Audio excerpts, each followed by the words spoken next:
ನಮಸ್ಕಾರ ಎಲ್ಲರಿಗೂ. ಇವತ್ತಿನ ಟಾಪಿಕ್ ಹೊಸದಾಗಿ ಟೈಲರಿಂಗ್ ಕಲಿಯೋರಿಗೆ ಟಿಪ್ಸ್ ಕೊಡ್ತೀನಿ. ಆ ಟಿಪ್ಸ್ ಏನೈತಿ ನೋಡ್ಕೊಂಡ್ರಂದ್ರೆ ನೀವು ಆ ಮಿಸ್ಟೇಕ್ ಮಾಡಲ್ಲ.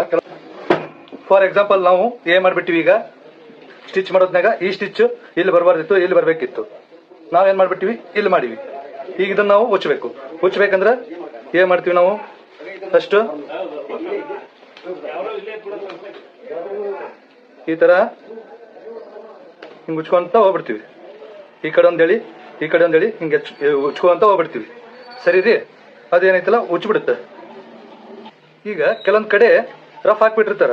ರಫ್ ಹಾಕಿದ್ರೆ ಉಚ್ಚಂಗಿಲ್ಲ ಅನ್ನೋದು ನನಗೂ ಗೊತ್ತು, ನಿಮಗೂ ಗೊತ್ತು. ಆಗ ನಾವ್ ಏನ್ ಮಾಡ್ತೀವಿ, ಅದು ಉಚ್ಚೋಲ್ ತಡಿ ಅಂತಂದು ಏನಾರ ಮಾಡಿ ಬಟ್ಟೆನ ಹರ್ಕೊಂಡ್ಬಿಡ್ತೀವಿ. ಈಗ ಅದ್ರ ಅವಶ್ಯಕತೆನೂ ಇಲ್ಲ.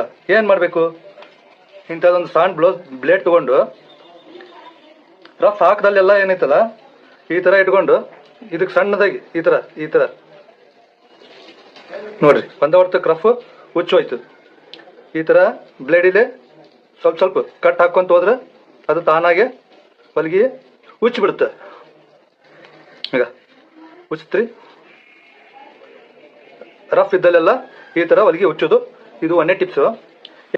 ಈಗ ಎರಡನೇ ಟಿಪ್ಸ್ ಏನಂತಂದ್ರೆ, ಹೊಲಿಗೆ ಹಾಕೋತ್ನಾಗ ನಾವು ಹುಷಾರಾಗಿ ಹಾಕ್ಬಿಡ್ಬೇಕು.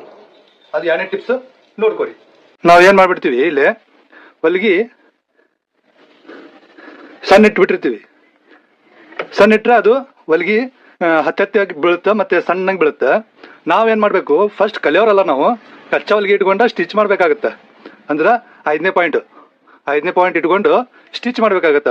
ಬೈ ಚಾನ್ಸ್ ಏನಾದ್ರೂ ತಪ್ಪಾದ್ರ ನಮ್ಮಿಂದ ಅದೇನೈತಿ ಉಚ್ಚಾಕ ಈಸಿ ಆಗತ್ತೆ.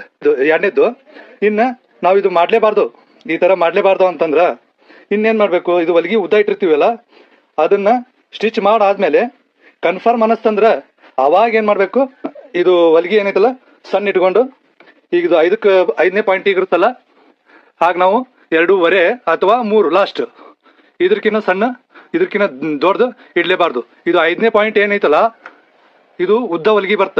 ಇದಕ್ಕೆ ನಾವು ಕಚ್ಚಾ ಹೊಲಿಗೆ ಅಂತೀವಿ. ಅದು ಕಚ್ಚಾ ಹೊಲಿಗೆ ನಾವು ಎದಕ್ಕೆ ಹಾಕ್ತಿವಿ ಅಂತಂದ್ರ, ಹೊಲಿಗೆ ಉಚ್ಚೋದಿತ್ತಂದ್ರ ಕಚ್ಚಾ ಹೊಲಿಗೆ ಹಾಕ್ತಿವಿ. ಇಲ್ಲ ಹೊಲಿಗೆ ಏನ್ರ ಮಿಸ್ಟೇಕ್ ಆಗ್ಬಾರ್ದು ಅನ್ನೋ ಕಿಚ್ಚಕ್ ಅದನ್ನ ಹಾಕ್ತಿವಿ. ಇದು ಕೊಟ್ಟಿರೋ 2 ಟಿಪ್ಸ್ ನೀವು ಫಾಲೋ ಮಾಡಿದ್ರೆ ಈಸಿಯಾಗಿ ಟೈಲರಿಂಗ್ ಕಲಿಬಹುದು.